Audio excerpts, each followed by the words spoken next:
Hey everyone, welcome to Seven Figure Annuity Sales Coach. Or sales or whatever we want to call it, seven figure something. So if you guys are watching the YouTube, you can see I got my hair cut really short. So I have the Samson symptoms where I've lost all my powers. So good luck on this one. And then you're a bit tongue-tied. My co-host Wheezy, Wheezy's still on. Still has not gotten his voice back, which is, well, he kind of has, but it's more than I would like. Yeah. But he still talks too much. He just sounds like a little wheezy guy, Oh yeah, so, it was. Yeah. And last week was especially weird. It was basically gone all week. Peter Brady, you going through? I don't know what that is. Peter Brady? Oh my gosh, how do you not know? Oh man, what is this show called? Marsha. Peter Brady, Brady Bunch. Hello. Oh my gosh. I've never watched the Brady Bunch. You're not missing anything. Yeah. At the time, it actually was a thing. It was like a really big thing. Yeah. And so, yeah, it's one of those shows that was huge in the 70s, which you weren't even thought of yet. But actually, you weren't even thought of in the 90s. What's going on? It's crazy. Actually, you're still not thought of right now. What are you doing? Yeah. Okay, Caleb, what do we got going? Because as you know, last week I had a huge week. And this week looks like it's going to be all right. I mean, but next week's panning up to be a good one too. So it's the money's there, people. The business is going. And the market is a little crazy right now. Yeah, well, and that's actually what I wanted to talk about was the great week you had last week following 3 weeks of slow, rough weeks. Well, 2 weeks because 1 week I was out of town. So let's be real. I'm not that good to where, and although people may beg to differ where they'll say, you must have business just falling on your lap all the time. No, I don't. And it also proves I don't have sub-agents under me writing business for me too. True. Because, people, how'd you do $1 million when you weren't even in the country? You have sub-agents, don't you? Yeah, I do. And it's like, one of my pet peeves in life is when someone goes up to say, I do 40 million a year. I'm number 3 in the company. It's like, no, you're not. You have people that sign your applications. You're on a split on everything. You have 10 agents under you. You did not do that. But anyway. Yeah, it's pretty rare to find an individual producer who makes their calls, runs their appointments, does their case design, the presentations, apps, pending business, like runs the business as if they're a new agent, right? I mean, you look at new agents, they don't have admins. They don't have these downline agents that are doing a bunch of legwork for them. It's rare to find somebody that's doing all of that and still writing north of 20, 25, 30 million a year. Yeah. You and Jesse are some anomalies. Jesse still has a little bit of help there, From who? Yes. Well, he does all his own apps. That's true. Does he do his own? Does he do his own pending business? Yeah, he does his pending business, and generates his own leads. Okay. He's got one up on me there. I will definitely give now him the annuity production, 25 million a year, let's say. But he does AUM. He does AUM too. But the generating his own leads, that's a machine. How he built that, I'm still in awe of that. It's one of those things that long term, I think it pays dividends to agents who are willing to put in the legwork now. But the challenge is that you put in legwork now, it's opportunity cost now. Because the time that you're spending to build something for later is costing you what you can do right now. And so that's the trade-off. But for newer agents that aren't writing 30 million a year like you are, I think that it's a worthwhile endeavor for them to get into. If they're writing 5-8 million a year and they've got time on their hands every week to be working through some of those lead generation, processes, long term, it could pay dividends. I agree. I mean, there's a side of me, I'm torn on that because there's a side of me that goes, man, I wish I would have built that a while ago. But there's some technology coming out right now, I'd say in the next year, that I won't need to be in front of everything all the time.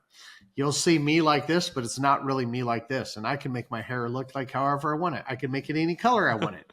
I could put any shirt I want on. It's like, I'm telling you, there's some crazy stuff going on where you will not be able to tell it's you and me, and we'll still be able to be witty back and forth, but it won't be us. So see, what's crazy to me about that is the convolution of truth that takes place. Yeah. It's like we're already in a truth crisis, I think, in the nation where 100%. you see anything online anywhere and you don't know if it's right or if it's wrong.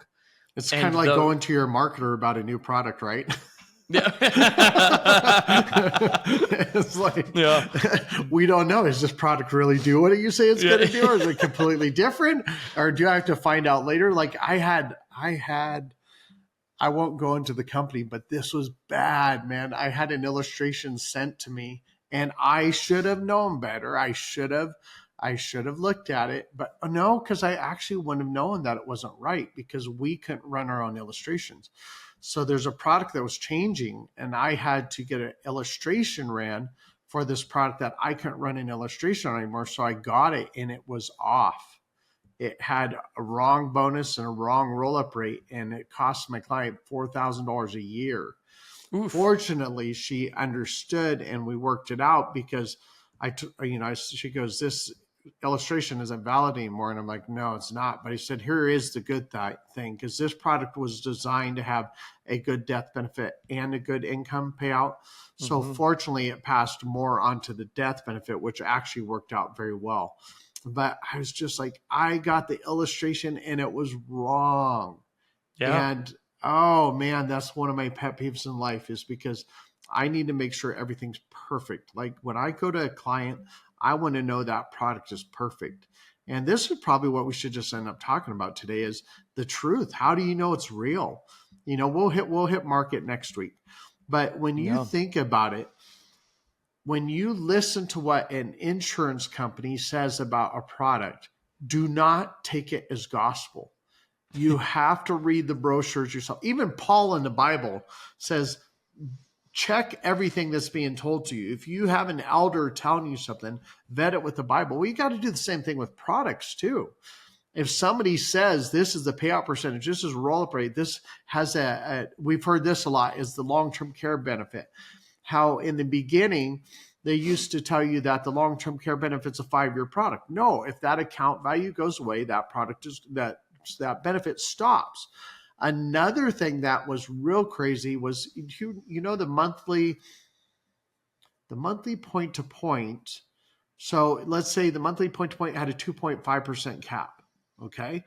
So how they were explaining it back in the day is you could reach that cap, let's say 10 months. But if the index fell month 11 and 12, it doesn't matter. It would hit zero. Now, that's not true. Right. So the implication was you got up to 2.5%, but you would never lose anything. Well, we know how the monthly cap works is if you have 10 months of 2.5% gain, you have 12.5% gain. But if the market loses 15% the last 2 months of the year, you don't get any crediting. And well, if you have 10 months of 2.5 of hitting that 2.5% sorry, that's cap. 22. Yeah. It's 22. 25. So, yes. Not count on my math right now. Oh my gosh, I got to run appointments today too. To your point, if the index falls 15% in that last month or two or whatever it is, then you're at 10. So you on those monthly caps, those monthly sums, some people call where you're literally summing each month up to whatever that cap is. You do take the whole negative every month, but you only get a portion of the upside every month. But it was not explained that way in the beginning. Yeah, and this crazy. Was from a marketer and the insurance company person. So, now I've done some deep analytics on that strategy before, the monthly cap options, and they can perform and outperform. But it requires the right market conditions. You need a lot of months hitting that cap and the Correct. negative months to be really, really small. Correct. Exactly. So it's kind of a So gamble, but I guess it really goes into is, you need to read the product brochures. You need to read the illustrations. You need to read the applications, because one of the most embarrassing things I've heard someone do is when you tell a client it does something the way it does, but they find out differently in the product brochure or mhm. differently in the illustration, they most likely, and they shouldn't use you. Yep. I mean, you've got to be straightforward with these people, and you got to let them know this is exactly how that works, and And make sure you know your product really well. 100%. And that right there is why I have such issue with agents using third party softwares and illustrations to Yeah, try to close deals. There are softwares out there where quite literally the way that they're designed to be used is as a sales tool. And you're putting that in front of a client and it's completely third party and there's room for human error. And you're telling a client that this product functions this way. And I've seen them be wrong. And that's yeah, coming from somebody who we in Retirement Realized Financial, we provide a third party annuity comparison, calculator, whatever you want to call it, software to our agents. But we always say use that as a baseline, go back to the carrier portals and yeah. get an actual illustration. Don't use a third Always, party illustration as always. the basis for the recommendation of the sale. Well, and I personally would never go to an appointment with a third party illustration. I will Yep. only use illustrations from the actual carrier website. Yep. And that's the only type of illustration I'll ever use. And the only time I ever call my marketer to do an illustration is if I don't have the capability of producing that illustration anymore. Yep. And that's where the problem came in, is because there's no way I could have vetted that, because I can't produce that illustration. Think about it. So Yeah. Well, no, and think about the whole like concept of a third party illustration hmm, from a legal standpoint. The policy that is being purchased by the client is a legally binding contract between them and the insurance company and being sold by the agent. yeah, And yet we're going to take a scenario where those are the three legally involved parties and pull in this fourth entity that is not legally involved in the thing at all. And we're going to take their information and put that in front of a client that's going to make a decision about a legally binding argument or agreement that third party software company isn't even involved in. so that means That's the insane insurance to me. company wouldn't be responsible for it. No. If an agent But the uses a agent could third, be. the agent should be, in Yeah. my opinion. And I believe the And third party software would probably be liable. but they're not involved. They're just putting information out there. They have all kinds of disclaimers in there as well that probably wipe them of any kind of real liability. Yeah. They should be held liable Yeah. for the misinformation. But I think ultimately it comes back to the agent. And the insurance company is not going to honor what a third-party software system puts Never. on their website. Never. That's So why I'm use telling it you, as a yeah. baseline, but not as a sales tool. So the moral of this episode is, number one, never get information without making sure yourself it's true. Yep. So whether it's an insurance company, whether it's a marketer, Yep. make sure what they're saying is true. Number two, read through your product brochures, your illustrations, your applications. Make sure it backs up what the illustration says. Now, I've never seen a conflict between an application, a product brochure, or an illustration when they all came from the insurance company. And of course, number three is always, always, always use illustrations from the actual company website. Yep. Don't rely on a third party. Don't rely on anybody else. And definitely do not do an Excel sheet. I use an Excel sheet that you created for income, but that's because when I do that, I have each illustration that backs up the number that's on that actual income plan. That's and exactly I right. leave those illustrations with the clients. And honestly, that's how I get a lot of my big deals. Like this one I just had, it was like just under 2 million. It was an income laddering plan. Hmm. and literally providing income for her no matter how long she lives. And it worked out perfectly because every little point I had where we were activating another income source, I had the illustration that backed that up. Yep. Well, the So beauty of those income plans is that it takes the whole picture and sums it up on one sheet. for sure. Whereas you might have 3 different annuity policies showing income on one sheet. You look at the illustration, and those illustrations are 12, 15, 20 pages long. Yep. And that's actually So, what she liked about it is she was the numbers person. He was not.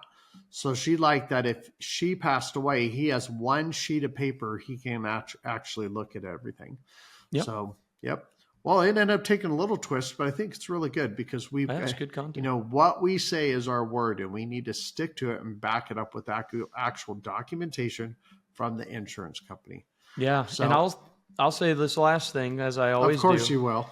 It will impact the confidence that you speak with when you know the information you're conveying is correct. When you Completely know agree. you're right, you speak with more conviction and more confidence than if you're like, oof, I'm not real sure. It's like that, Completely and that agree. comes through in the conversation. So, 100%. That's why I always tell people don't have your marketer run illustrations. Once you understand how it works, don't have your marketer do that. You do that because that way mhm. you know exactly how that software works. Not only because you have the confidence in what you're presenting, but if the numbers change, you can literally right there in the appointment go in and do the illustration the way that you need to and not fumble around. That's right. So, okay, well, that was an easy one. I hope this helps you guys. You have a great day. And of course, happy selling.